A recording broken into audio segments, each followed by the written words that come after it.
explicat, ¿vale? I ja està. Vinga, una abraçada.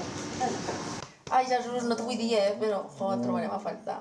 Després de 17 anys al capdavant del centre d'acollida 6, Jesús Ruiz ha decidit canviar de rumb. Deixa enrere molta feina feta en una entitat que va començar a donar serveis bàsics a les persones en situació de sense llar l'any 2002. Des de llavors, les diferents crisis econòmiques han canviat el perfil dels usuaris i també la seva assistència. 2007 ens arriba una crisi vinculada a la construcció, a la restauració, canvia completament el perfil, comença a arribar gent més jove, d'altres procedències, i posem en marxa projectes d'habitatge, projectes d'inserció laboral. L'any 2016, Assís es va especialitzar en l'atenció envers les dones i es va convertir en un referent en aquest àmbit. Des de llavors han posat en marxa projectes com la Llar Impuls, la Violeta i aquest març la Llar Rosario Endrinal.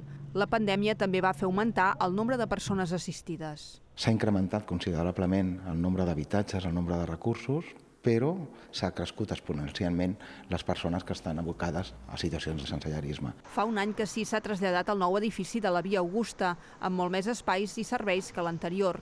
L'entitat, que compta amb 40 professionals i 300 voluntaris, atén a 2.000 persones cada any.